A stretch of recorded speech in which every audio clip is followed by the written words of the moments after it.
incluso estando delante. La desazón, ¿verdad? Que yo conjeturo que de algún modo han sentido siempre los seres humanos. A la hora de sacrificar animales, ¿verdad? Yo creo que es una experiencia interna, fundamentalmente antropológica, que no tiene lugar en el ámbito zoológico. Y aquí hay que empezar a matizar. Porque los animales se comen unos a otros, y o comen a otros animales y a otras plantas, y que yo sepa, no hay testimonio, por decirlo así, que nos hiciera razonablemente pensar que experimentan algo análogo a la desazón, que yo aquí estoy presuponiendo que supone el ejecutar violencia con cuerpos vivientes que sienten y padecen. Es decir, la conducta animal, por antonomasia, en su origen, conducta trófica, en su origen, luego en su estructura, conducta trófica, conducta sexual, conducta cooperatoria, conducta agresiva, pero si es conducta en su origen es porque es conducta trófica. Si es conducta, es decir, si es actividad sensoriomotora, es porque es conducta trófica, es decir, porque es conducta de recorrido de distancias físicas respecto de las fuentes remotas de alimentación. Hay que entenderla en el ámbito de la facticidad, de la mera facticidad. No tenemos noticia de que los animales, atención, se compadezcan unos de otros por comerse unos a otros. Ni cuando se comen interespecíficamente, ni aún intraespecíficamente, que por esto se comen también. En tal sentido, por ejemplo, como luego diré, no tiene sentido el concepto de canibalismo en el contexto animal, pero en el resto sí. De manera que cuidado, la cosa se hace muy complicada. No parece que los animales se compadezcan unos de otros al comerse. Y sin embargo, aquí estoy presuponiendo que hay algo parecido con una desazón o una suerte de empatía, voy a decir, o mejor simpatía, que es decir en griego compadecimiento, que es decir en latín, ¿verdad? Como ustedes quieran decirlo. Una suerte de simpatía por el animal en el momento de ejercer con él la violencia que supone el someter los procesos de producción, que antes o después terminan con su muerte y con su proceso de cocina, que no puede entrar en ello. Decía el gran biólogo español Faustino Cordón que el hombre era paradójicamente autótrofo porque cocinaba. Y al cocinar, ¿verdad?, podía comer cualquier cosa, porque la elaboraba en la cocina. Y entonces, de alguna manera, se hacía autótrofo porque se hacía de alguna manera autodependiente sobre las técnicas de cocina. Es una analogía, es una metáfora. Pero esto quiere decir que el hombre es el único organismo viviente que come de todo. Es decir, y esto es un dato que tampoco podemos, porque lo cocina, y tampoco podemos eliminar. Es decir, si nos sentimos muy beatos, autótrofos. Pero si no, cocinamos. Y si cocinamos, y porque cocinamos, comemos de todo, ¿verdad? Esta es la cuestión. Y entonces la cuestión es que me parece que esta experiencia de desazón, por la violencia que se ejerce al introducir a la producción que incluye la cocina, y que desde luego pasa por la muerte, pasa por la aniquilación de la vida del organismo, objeto de alimentación, creo que no tiene sentido en el contexto zoológico. Es decir, que la conducta zoológica de alimentación está sometida a una suerte de facticidad que no implica ninguna desazón, vamos a decir espiritual, neumática, desazón experiencial, por decirlo de así, ¿verdad? Y sin embargo, yo me atrevería a decir que esa desazón existe, pero solo en el contexto humano. Y entonces el problema es, yo creo que es esa desazón el hilo conductor, que exponencialmente está presente en lo que vamos a ver en la película, ¿verdad? Está presente, pero por decirlo así, multiplicado a toda. La coloración es cada vez. ¿Por qué pienso esto? Pues por lo siguiente, yo me atrevería a decir por lo siguiente. Yo creo que claro, aquí miren ustedes, ¿saben cómo lo digo? Aquí estamos tratando ni más ni menos que el problema ontológico esencial de las relaciones y diferencias entre la naturaleza de los seres vivientes animales y de los seres humanos. Y para empezar a aproximarme al problema, y aproximarme en 5 minutos, y no en un curso, en 9 meses, ¿verdad? Que se podría dar o más. Claro, el problema es que tan inexcusables son, creo yo, las semejanzas como las diferencias. Y en el combinar entre las semejanzas y la diferencia está el problema. Y está la raíz o la base de esta desazón de la que estoy hablando, de este desasosiego de la que estoy hablando. Porque claro, ¿quién va a negar las semejanzas? El que niega las semejanzas es Federica, sencillamente, ¿verdad? Es decir, ¿quién va a negar nuestra condición enteramente carnal, corpórea, somática, carnal y además sensoriomotora, literalmente sensoriomotora? Es más, sostenemos que la actividad cognitiva humana, que es en la que depositamos su especificidad y su diferencia específica respecto al animal, transgenérica, el alma racional que decían los clásicos, el intelecto, Aristóteles, racional de los escolásticos, es enteramente operatorio, es decir, sensorial y corpórea. Es decir, entendemos que la razón es la formalización de operaciones musculares. Por ejemplo, la razón, el logos, el verbo, es la gramática de la lengua española en la que llevo media hora hablando. Es decir, moviendo la lengua. Por tanto, entendemos que la razón es enteramente corpórea. Y por tanto, suponemos que somos enteramente semejantes en todo respecto a los animales porque compartimos con ellos nuestra corporidad operatoria, nuestra corporidad sensorial y operatoria, ¿verdad? Pero a la vez, suponemos que en otro respecto somos esencialmente diferentes, incluso decir lo que estoy aquí diciendo en 5 minutos, esencialmente diferentes, y por eso precisamente, porque hemos sido capaces de organizar mediante la producción, es decir, entre el trabajo, la labor, un mundo habitable que está en función de un tipo de relaciones sociales comunitarias que tienen una especificidad que ahora apunto que no son reconocibles en ningún otro contexto zoológico posible, que es la de ser, por lo menos virtualmente, tener siempre lugar o tener en cuenta a una tercera persona. Es decir, las relaciones humanas, que son siempre relaciones cuerpo a cuerpo, de copresencia corpórea, de copresencia mutua corpórea, son específicamente humanas en la medida en que esta copresencia tiene en cuenta otras posibles operaciones efectuadas por otros cuerpos que no están copresentes, que pueden llegar a estarlo, pero no lo están. Y esta tercera persona es la que tiene que ver, por ejemplo, con el hecho de que sea necesario el lenguaje para comunicarse respecto de las operaciones que hacemos y que todo lenguaje humano de palabras tenga 3 pronombres personales. Fíjense ustedes qué curiosidad, 3, y ni 4 ni 2, por alguna razón será, ¿verdad? Es decir, las 3 personas son la esencia del campo antropológico. Y precisamente las 3 personas, cuando se propaguen universalmente, aquella sociedad política que tenga a la vista cualquier tercera persona posible, será una sociedad verdaderamente universal. Es decir, que tenga a la vista la propagación de la comunidad respecto de cualesquiera terceros pueblos posibles. ¿Qué sociedad fue esa? Es lo que esa de la que ahora no voy a hablar, ¿verdad? Pero existió, aunque ya no existe, ¿verdad? La sociedad que tuvo a la vista cualesquiera terceros pueblos posibles. Entonces, nuestras relaciones humanitarias, antropológicas, son aquellas que precisamente están dispuestas entre medias de los objetos de la producción, entre medias de la arquitectura de los enseres, en cuanto a que pretenden abarcar a cualesquiera terceras personas, no presentes inmediatamente, ¿verdad? Y por tanto, en cuanto a personas, si pretenden extender el disfrute social comunitario a cualesquiera terceras posiciones sociales. Ahora bien, y de manera que, y esto es fundamental, esa tercera posición, aunque no sea respecto de cualquier posible individuo que no esté presente, ha de ser respecto de alguno en particular. Esto es fundamental, alguno en particular. Es decir, que si la idea de universalidad, a mi juicio, la idea de universalidad, repito, de universalidad, esa idea que después, a mi juicio, no crea, sino desquicia ilustración, tiene algún sentido, es en función de la tercera persona. Es decir, la idea de universalidad es nuestros problemas personales propagándose infinitamente por cualquier sociedad posible. Pero precisamente esta universalidad previa a la ilustración, a la que me estoy refiriendo, es aquella que tiene en cuenta que esa tercera persona debe estar ocupada siempre por alguien en particular, es decir, por algún cuerpo viviente existencialmente individual. Es decir, que, por decirlo así, se preocupa por cualquiera, pero en cuanto cualquiera es un sujeto corpóreo viviente, y por tanto existencialmente individual, y por tanto es una personalidad singular. No puedo desarrollarlo ahora. Lo que quiero decir es que la idea de persona que estoy apuntando, puesto que persona es una estructura triposicional, no puede haber personas si no hay 3 personas. Y solo hay 3 personas y personas, ¿verdad? Es una idea que implica a la vez que estas personas sean, estas posiciones estén ocupadas por cuerpos individuales, por cuerpos existencialmente individuales. Por tanto, que no hay personas sin personalidad. Precisamente otro de los desquiciamientos del proyecto ilustrado será pensar a la persona sin personalidad. Nosotros pensamos a la persona siempre con personalidad. Y entonces yo creo que este es el contexto desde el cual el hombre hace la experiencia de su diferencia con el animal. Es decir, perdón, de su semejanza. Es decir, el hombre hace la experiencia de su semejanza con el animal desde su diferencia. Esto es lo que estoy queriendo decir. Hace la experiencia de que le asemeja al animal la corporalidad, pero desde la diferencia. Es decir, desde el hecho de que esa corporalidad está pensada en términos, está realizada o realizándose en términos de una universalidad triposicional. Y entonces lo que verdaderamente nos hace compadecernos de los bichos es ver que tienen un cuerpo como nosotros. Pero precisamente en la medida que nosotros, que tenemos una idea y una práctica de personas, tenemos personalidad. Es decir, lo que nos sobrecoge a los animales es que ellos tienen como el soporte de nuestra personalidad, aunque no son personas, ¿verdad?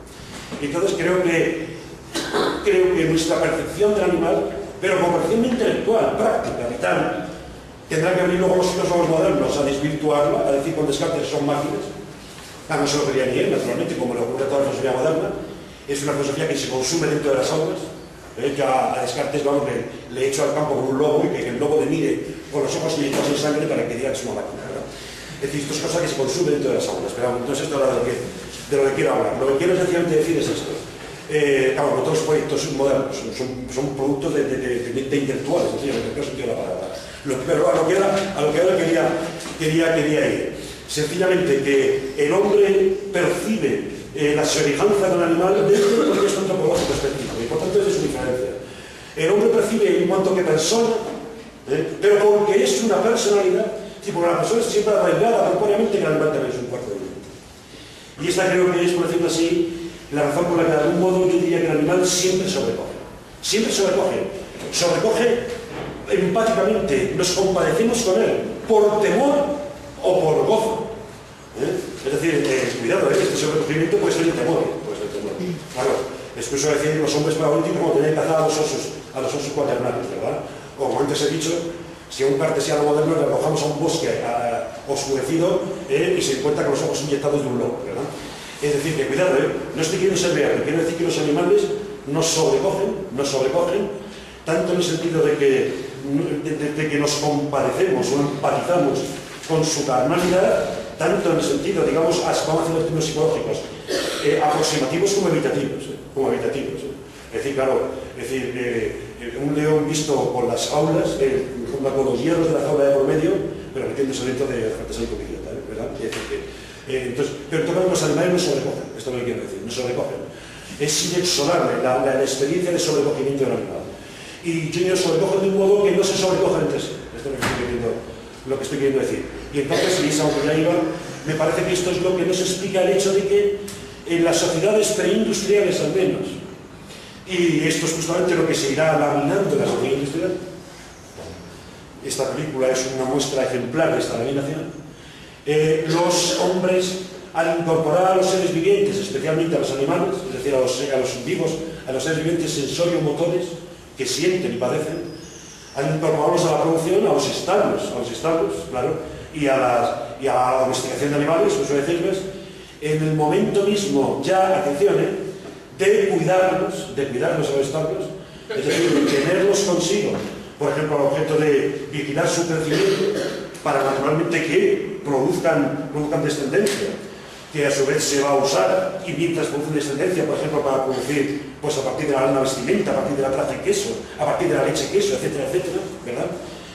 Los hombres, hasta la sociedad industrial, yo creo que han cuidado a los animales, y son justamente los ganaderos, y son los agricultores ganaderos, los que más sensibles han sido a ella, los han cuidado, por decirlo así, con esta especie de compadecimiento, yo diría que punto menos que sagrado, de veneración, por la sorpresa que produce ver entidades corpóreas semejantes a las nuestras desde nuestra condición personal.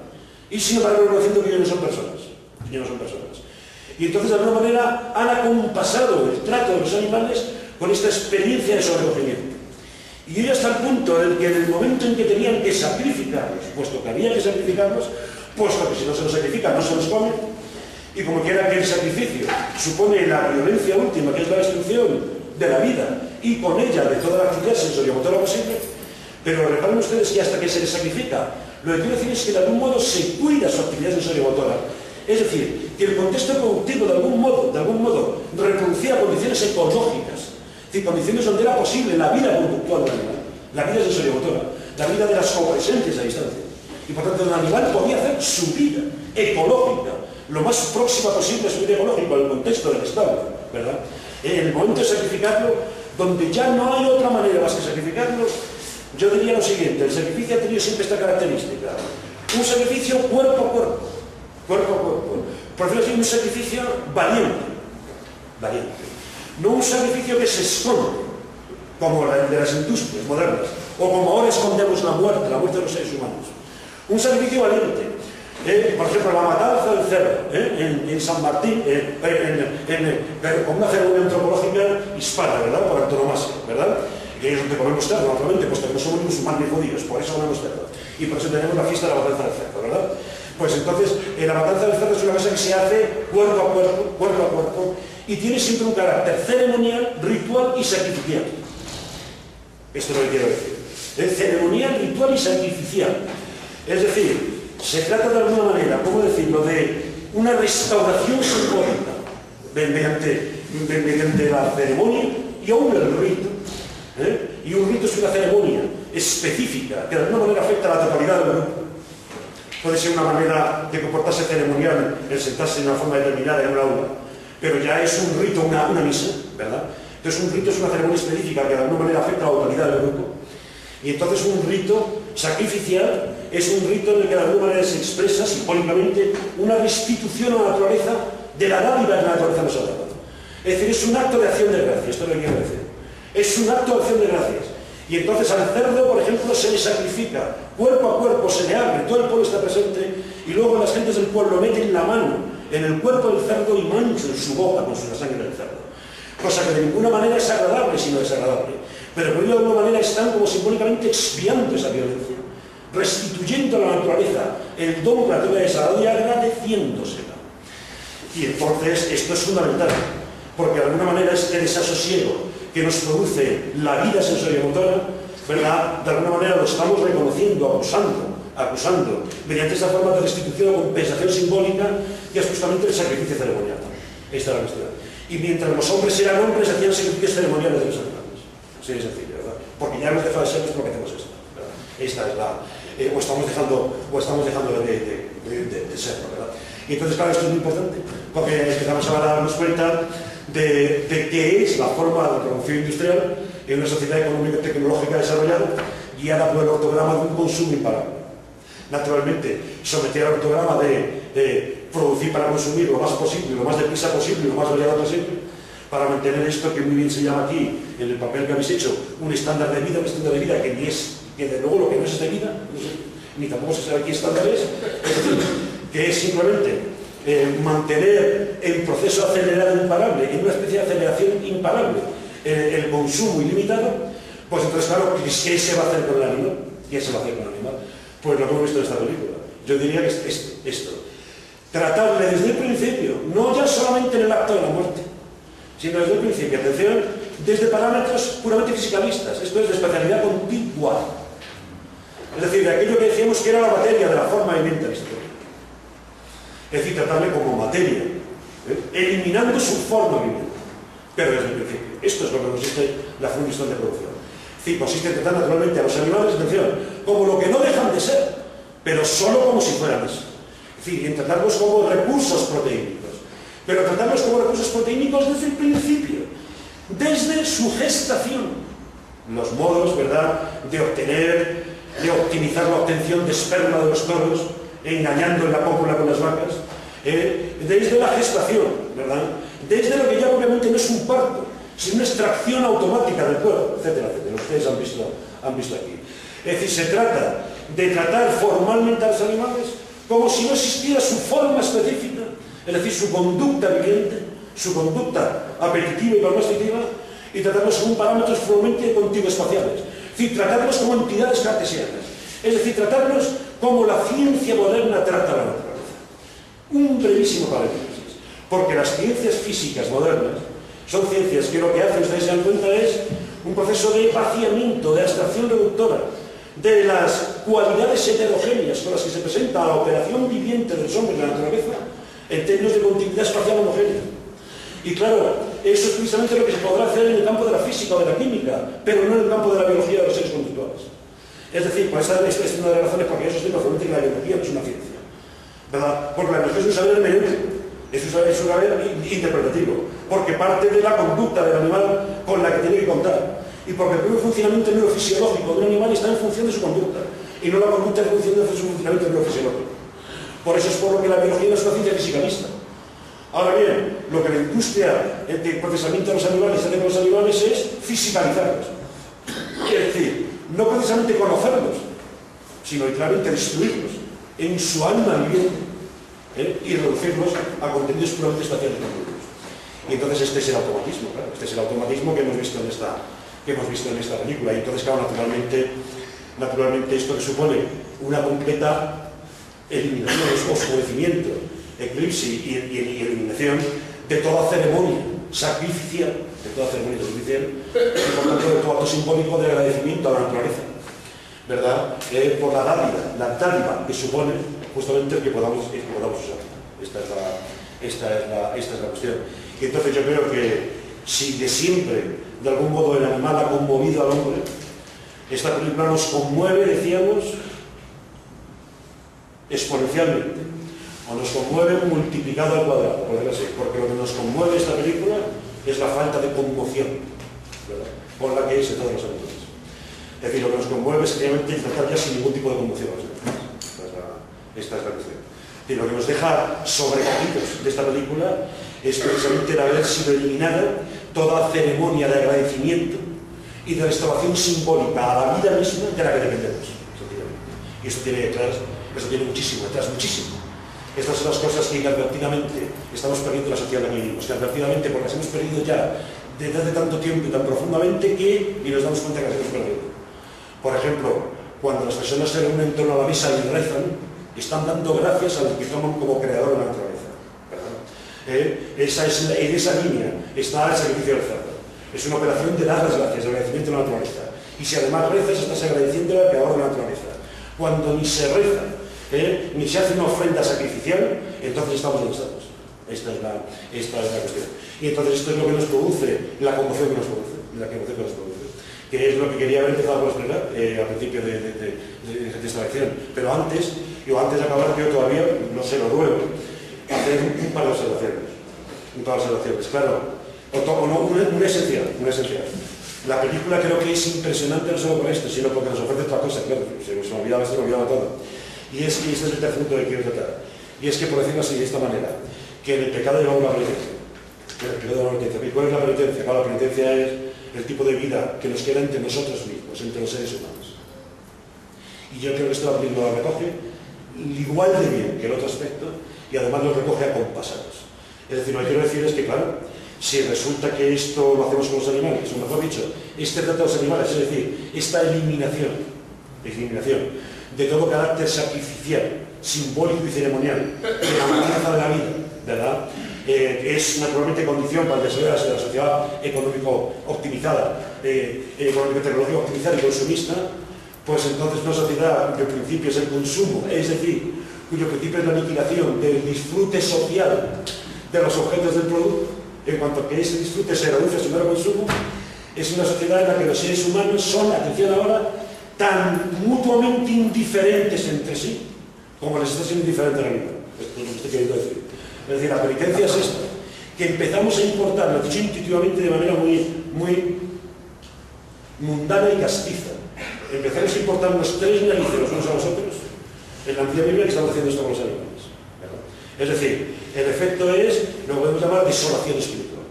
Desolación, ¿verdad? Desolación, para utilizar el nuevo poquito privativo.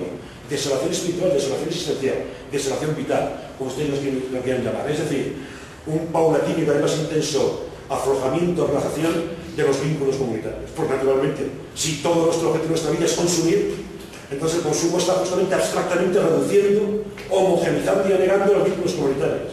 Y entonces empezamos a importarnos exactamente nada unos a otros. Es decir, con la misma indiferencia con la que tratamos a animales, empezamos a tratarnos entre nosotros. Y yo creo que esto la película lo recoge fascinantemente, con esta especie de formato estético, de una especie de descripción sin comentarios, puede ser impecable, fría, y por cierto, como luego diré, envuelto en una especie de atmósfera surrealista, como bien decís aquí, ¿verdad? En la que no solo se ven las operaciones de procesamiento tecnológico del animal, sino también la convivencia, si pudiera llamarse así, de las personas que están trabajando. Que no es convivencia, es mera coexistencia casual, es mera coexistencia. Tanto en las operaciones mismas del trabajo como en el momento del almuerzo. Los momentos en los que almuerzan o los que comen son impresionantes, porque ahí está mostrado, a mi juicio, así lo veo yo, total, el efecto de diluirse completamente la figura del ágape del banquete. ¿Por qué? Porque es que además están deshechos los objetos, que son entre medias de los cuales justamente se disponen las relaciones sociales de disfrute comunitario. Es decir, resulta que deshacemos la habitualidad y porque deshacemos a la vez la habitabilidad, esos vasos de plástico, esos papeles, ¿verdad?, de plexiglas o de papel de plata en los que se envuelve deprisa el sándwich, ¿verdad?, esos bocadillos rápidos. Es decir, cuando están comiendo en torno a una mesa, esa ya no es una mesa antropológica, son meros posaderos físicos donde colocar las cosas para que no se caigan. Es decir, no es la distribución topográfica ceremonializada en virtud de la cual disfrutamos de un banquete. Las personas están en un proceso de mutua, ¿verdad?, alejamiento comunitario. Yo recuerdo la película, la vi por primera vez hace 5 o 6 semanas y ahora solamente me ha dado tiempo a ver desde que he llegado. Pero ahora quiero recordar la imagen que más me sobrecogió, aún más que la del momento en el que están comiendo en la mesa, el momento creo recordar de una trabajadora sola, contra el descanso, comiéndose ni siquiera meditabunda. Yo diría que un estado de plena desolación espiritual con un vaso de plástico comiéndose el sándwich. Es decir, en el pecado llegó la penitencia, esto es lo que quiero decir, ¿verdad? Porque en efecto, porque no se puede tratar así a los seres vivientes si no es porque estamos subordinando ese trato a unas relaciones entre los seres humanos donde están desapareciendo las relaciones humanas, las relaciones antropológicas. Y entonces, lo que estoy con esto queriendo decir es algo tan fuerte como esto, que solamente se puede ser ecológicamente conservatista cuando se es moralmente conservador. Es decir, cuando uno está dispuesto a restaurar una civilización de las costumbres y de las obligaciones, en función de las cuales no trataríamos así a los seres humanos como los tratamos. Esto es lo que estoy queriendo decir, ¿verdad? Y entonces estamos viéndonos llevados a donde nos estamos viendo llegados. Lo que estamos viendo llegados es que a punto de terminar a lo que voy a considerar una situación de canibalismo virtual. Y con esto acabo de hacer un último comentario que quiero hacer. Es decir, estamos a un paso de poder comernos unos a otros. Y si no nos comemos es, por decirlo así, una cuestión puramente fáctica. Es porque estamos sobrados de alimentos. Esta es la cuestión. Pero por la indiferencia mutua con la que nos tratamos, podríamos canibalizarnos. Vamos a ver, ¿qué es lo horroroso? Dos palabras todavía y ustedes no lo entienden. ¿Qué es lo insoportable del canibalismo? ¿Verdad? Prácticas, características de determinadas sociedades, que por cierto no son las más primitivas, como decía Chesterton. Son sociedades generalmente en transición, sociedades mesolíticas, ¿verdad? O algunas sociedades civilizadas muy arcaicas. No puedo entrar en esto. Claro, lo insoportable del canibalismo que es que no se respeta al cadáver. Es decir, que se trata al cadáver humano, meramente como reserva de proteínas, como recurso de proteínas. Es decir, haciendo entera extracción o laminación del hecho de que ese cuerpo es la forma cadavérica de un cuerpo vivo que se soporte de una personalidad. Y entra es decir, no se entiende el canibalismo, sigan bien, sino se entiende el significado que tienen los ritos funerarios desde el principio de los tiempos. En algún momento Jung llega a decir que al hombre lo hace hombre los ritos funerarios, y yo creo que es completamente cierto. ¿Por qué hacemos ritos funerarios? O los hacíamos, porque ahora también los sometemos a procesamiento industrial, ¿verdad? Pues sencillamente por esto. Miren ustedes, porque precisamente dado el carácter ya social de la vida humana, y por tanto la necesidad de que se restaure la comunidad más allá de las generaciones biológicas, la vida de cada individuo tiene como objeto algo que siempre, cuya radioacción va más allá de su radioacción biológica. Dicho de otro modo, la muerte siempre nos pilla mal, siempre, porque forma parte del contenido de estos proyectos realidades que necesariamente van a trascender el ciclo de una vida biológica, siempre. Y por tanto la muerte es insoportable para todo ser humano que esté en una sociedad antropológica. Porque un ser humano si no es, se preocupa no solo por él, sino por sus hijos. Y por eso es por lo que se preocupa por sus muertos. Es decir, en cuanto se preocupa por sus hijos y obra para sus hijos, es en esa medida la que es un ser humano, si no es un animal, ¿verdad? Y entonces precisamente la muerte siempre le pilla mal. Y entonces la muerte es sobrecogedora, y no para los que quedan vivos. Porque allí está lo que llamaron el escolástico la forma cadavérica. Es decir, está la forma de un soporte carnal de una personalidad en cuyo radio de acción social, humano, estaba siempre en un objetivo que desbordaba su radio de acción biológico. Y de ahí que se inhumen los cuerpos. Es decir, que en todas las sociedades haya ritos funerarios. Es decir, que los cuerpos vivientes no meramente se retiren por razones químicas, sino que se guarden y conserven. Es decir, que se les ponga una señal que les rememorie. Tumba en griego significa, se dice sema, y sema es una palabra muy semántica. Sema es signo, es decir, la tumba es un signo, la tumba es un recuerdo. Y entonces los seres humanos que no recuerdan a sus muertos, aún no son seres humanos o han dejado de ser. Esta es la cuestión. Y entonces el canibalismo es atroz porque supone tratar al cuerpo de una personalidad humana, ¿verdad?, en vez de como objeto de veneración o recuerdo, es decir, objeto de incubación, como reservas de proteína, ¿verdad? Como reservas de proteína, ¿verdad? Esto es lo terrible, insoportable del canibalismo. De ahí que, por cierto, en ninguna sociedad antropológica, ni las que han practicado las formas más repugnantes de canibalismo, lo hayan practicado con sus propios miembros. Esto es otra cuestión, fíjense ustedes todo lo que estoy aquí apuntando sin desarrollar, sino con miembros de otras sociedades. Porque el canibalismo es completamente autodestructor. Autodestructor. Esta es la cuestión. Entonces el canibalismo se practica con otros, ¿verdad? De otras sociedades, ¿verdad? Es decir, son sociedades que no tienen ni el menor esfuerzo del proyecto universal de la tercera persona. Las terceras personas quedan dentro de su círculo social. Es decir, son sociedades enteramente, por decirlo así, civilizadas, ¿verdad? Aunque, por cierto, no sean sociedades a su vez meramente neolíticas. No puedo entrar ahora en esto, solo hay que decir esto. Pero entonces, ¿por qué tengo a colación aquí el canibalismo? Pues por esto, porque el canibalismo supone justamente la absoluta falta de consideración de que el cuerpo de nosotros es el soporte carnal de una personalidad, que es justamente lo que se pone en manifiesto en el enterramiento. Pues bien, cuando el cuerpo de nosotros es tratado como no el soporte de una personalidad, estamos en el canibalismo. ¿No ven ustedes que las personas están tratando de esta película con tal indiferencia que se podría decir que si tuvieran necesidad de comerse unas a otras también se comerían? Lo que estoy queriendo decir es esto: no se comen porque están sobradas, pero si tuvieran que comerse, se comerían. Es decir, lo que quiero decir es esto, que estamos a un paso de comernos unos a los otros. En el momento, es decir, de ser enteramente indiferentes respecto del carácter personal de cada uno de los cuerpos, precisamente por esto, porque estamos en una sociedad que ha diluido completamente los lazos comunitarios. Esta es la cuestión.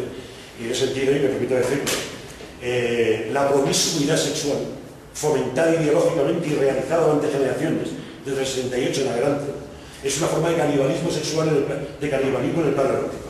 ¿Vale? Para ustedes lo sepan, ¿verdad? Es decir, igual que un caníbal se considera el cuerpo del otro como reservas de proteína con entera independencia de su condición personal, ¿verdad? Un promiscuo sexual se considera el cuerpo del otro como reservas de satisfacción de sus necesidades gonadales con entera independencia de su personalidad carnal, ¿verdad? Y entonces la promiscuidad es canibalismo erótico, sencillamente. Y si estamos en la promiscuidad, ¿por qué no estamos en el canibalismo propiamente trófico? Voy a terminar. Le comentaba esto hace unos días a un compañero de ustedes, ahí está, Eduardo Tierney, que ustedes le conocerán muchos de vosotros, que ha salido ahora de delegado. Y le estaba comentando esto precisamente y le decía, no me extrañaría que cualquier día de estos aparezcan en el periódico casos de generación del canibalismo en la sociedad avanzada, no en un grupo, ¿verdad?, indígena mesolítico. Y me decía, yo no lo sabía, me decía, pero no lo sabes, ha salido hace poco en un programa de estos norteamericanos de reality show un sujeto que proponía, era un gourmet, atención, esto es fuerte, un gourmet que proponía como una sofisticación más de cocina creativa, empezar a hacer cocina creativa con los cadáveres humanos. Y como buen progresista lo argumentaba. Atuena la razón en marcha, señores. Ahí la tienen atuando la razón en marcha. Es decir, la racionalización, es decir, la igualación enteramente indiferente a las relaciones comunitarias, ¿verdad? Decía, bueno, pues no pasa nada, si ya está muerto el individuo, si ya está muerto, es decir, no contaba ya con el respeto al muerto, con el recuerdo, ¿verdad?, que supone la ceremonia funeraria. Pues no pasa nada por en vez de perderlo, antes de que se pueda hacer un montón de platos exquisitos con él. Y era la típica película, reality show, ¿verdad?, donde la gente se reía, etcétera, etcétera. Bien, ustedes reflexionen sobre esto. Yo no lo sabía, pero claro, yo lo estaba conjeturando. Este compañero le dije, no me extrañaría ningún día ya canibalismo. Me dijo, ya hay por lo menos el proyecto de canibalismo y como gourmet. Es un canibalismo de gourmet, es decir, claro, es decir, tratar a los cuerpos humanos, es verdad que ya muertos, pero claro, eliminando toda consideración respecto del soporte carnal de una personalidad, de ese cuerpo cuando estuvo vivo, meramente como reservas de proteínas, o mejor dicho, como recursos proteínicos. Y entonces, naturalmente, una cosa va con más a la otra. Esto es lo que les quiero decir, Y entonces, yo me voy a permitir, ya para terminar, yo tengo conciencia de que lo que he hecho es casi impresionismo. Espero que sea un punto más organizado que el impresionismo. Para dar, bien, naturalmente, ayer lo que ustedes quieran, y desde luego su reflexión. Yo me quiero permitir terminar con la lectura de una escena, literariamente es definir, me refiero a un libro de Junger, El corazón aventurero, escrito y revisado en la segunda mitad de la década de los 20 y principio de la década de los 30, donde algunas personas excepcionalmente videntes, de las que a mi juicio Juncker es la persona más vidente de la sociedad del siglo XX, ¿verdad? Pero hubo otras, fueron capaces de ver ya entre guerras, lo que se avecinaba. Y fueron capaces de verlo desde la perspectiva desde la que yo aquí estaba hablando. A saber, la perspectiva según la cual las relaciones económico-técnicas empiezan a abstraer reductiva y homogeneizadoramente relaciones sociales comunitarias en términos puramente económico-técnicos. Es decir, llevar a cabo esta especie de abstracción reductiva homogeneizadora, esta igualación económico-técnica del mundo. Y por tanto, que es la cuestión económica que atruena la razón en marcha. Esta es la cuestión. Bien, el libro es un conjunto de aforismos, de estampas, de brevísimas narraciones. Esta se llama una estampa. Está escrita en un tono surrealista que describe un paisaje enteramente semejante, digamos, por su atmósfera surrealista que la película. Y yo, si conocía al director de la película, me permitiría sugerirle que en una segunda edición de la película, si la película tal como está hecha, después coloca un epílogo, y el epílogo es esta estampa cinematográficamente reflejada que se podía hacer en 3 o en 4 minutos, ¿verdad? Yo creo que sería enteramente coherente con la película. En el sentido en que les estoy diciendo para terminar esta intervención mía. Es decir, en el sentido en el pecado llevamos la penitencia, ¿verdad? Y que la penitencia es la disolución de relaciones comunitarias. Y que esto implica habitualmente el canibalismo. Canibalismo el que tenemos ya en muestras surrealistas, claro, como me decía este compañero, pero muestras muy efectivas, bajo la forma que podemos llamar canibalismo sexual, es decir, promiscuidad sexual. Me limito a leerlo y yo con esta lectura hemos terminado mi intervención y creo que por lo menos he hecho aproximadamente lo que quería hacer, en la confianza de que les haya sido a ustedes de algún interés y de algún interés sencillamente, que de lo que se trataba. El texto se llama Envidias violetas y dice lo que sigue. La atmósfera es un tanto surrealista, dice así: entré en una selecta tienda de ultramarinos porque me había llamado la atención una extraña especie de endivias de color violeta expuestas en el escaparate. No me sorprendió la explicación que me ofreció el tendero. Ese manjar solo podría convenir como guarnición a un tipo muy especial de carne, la carne humana. En realidad, ya me había saltado un oscuro presentimiento. Mantuvimos una larga conversación sobre el modo de preparar el plato. Después bajamos a las cámaras frigoríficas, donde vi a seres humanos colgados con ganchos de las paredes, como conejos ante la tenducha de un tratante de caza. El tendero hizo particular hincapié en el hecho de que yo estaba contemplando piezas batidas, sin excepción en la caza, y no cebadas en serie con los criaderos, en gourmet. Tratando ahora a la carne humana mejor que a la animal. Más magra, sí, me dijo el tendero, pero no lo digo por hacer publicidad, mucho más aromáticas. Manos, pies y cabezas se exhibían separadamente en bandejas y llevaban prendidas etiquetas con su precio. Cuando subíamos de nuevo por la escalera, dejé caer el siguiente comentario: no sabía que en esta ciudad la civilización hubiera progresado tanto. Al oírlo, el tendero pareció sorprenderse durante un instante, pero acto seguido contestó con una sonrisa de cortés. Por mi parte,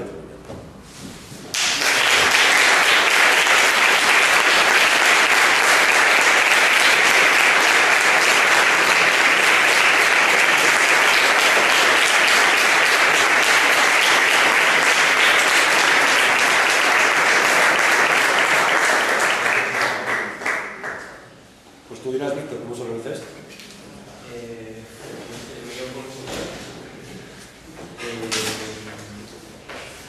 No sé, ¿tendrán que hablar? Sí,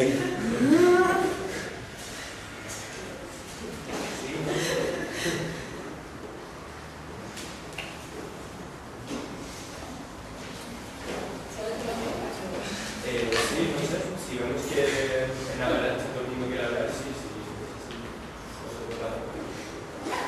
Pues nada, me ha gustado muchísimo la conferencia, ¿no? Y bueno, pues sencillamente compartir unas ideas que reflexiones a las ciencias y tal, y bueno, sobre todo, a mí lo que me llama la atención profundamente es que de alguna manera atendemos a una reducción de la perfección en el hombre. acelerar el progreso de la razón, etcétera, etcétera. Y curiosamente, la razón cumplida lo que trae consigo es precisamente la reducción del conocimiento perceptivo del hombre. Es decir, toda sociedad anterior a esta no hacía apología de la razón y, sin embargo, su conocimiento era mucho más profundo. Es decir... y mucho más racional. Claro. ¿Acaso no ha dejado el positivismo y la ciencia moderna atrás toda una serie de parámetros cognitivos que no son racionales, pero que tampoco son irracionales, y que de alguna manera han sido desterrados del ámbito de lo humano y que nos están deshumanizando, ¿no?, desde ese punto de vista? Y luego también, claro, lo que comentabas de que en la naturaleza no hay un ejemplo de compasión propiamente humana, ¿no?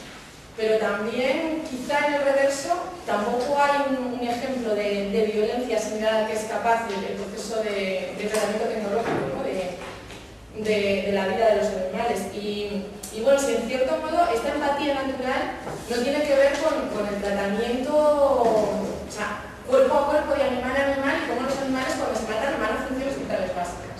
Es decir, no hay sufrimiento añadido a lo puramente natural, no hay un tratamiento descarnado ni distanciado, si precisamente, o sea, no es propiamente humano, es solo humano, ese modo tan absolutamente despiadado, ¿no?, de tratamiento de lo animal. Primero, la razón. Yo a lo largo de la exposición me he permitido un par de veces parodiar una estrofa de Internacional: cuando truena la razón en marcha, es el fin de la presión. Yo creo que cuando la razón truena es el fin, pero es el fin por la ocasión. ¿De qué razón estamos hablando? ¿De qué razón?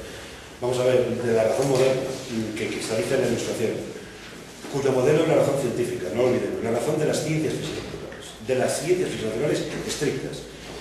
Vamos a ver, de la física, de la química, de la geología, de sus diversas ramas, no de la biología, no de la biología. Precisamente a la medida en que sugería que la biología es un saber hermenéutico. Bueno, generaciones recientes de biólogos hablan de biosemiótica, biólogos, no yo, sin profesor de biología, ¿verdad? Es decir, que ya se reconoce, claro, que la biología no se puede reducir en términos de continuidad espacial. Precisamente por eso, porque implica percepción y porque implica vida, implica vida cognitiva y repetitiva. Claro, pero las ciencias físicas, en lo que demuestran su enorme potencia, es precisamente por el hecho de que, vamos a ver, el mundo de la naturaleza, tal como es dada las operaciones y las percepciones del cuerpo humano, es un mundo ante todo radicalmente determinado, heterogéneo y cualitativo, que esto tiene que ver con lo que están después de las percepciones, de la reducción de la percepción. Y lo que hace, y en eso consiste su logro, para bien o para mal, es establecer también una abstracción reductora o homogeneizadora dentro de cada categoría científica, gravitatoria, electromagnética, bioquímica, química, de términos de continuidad.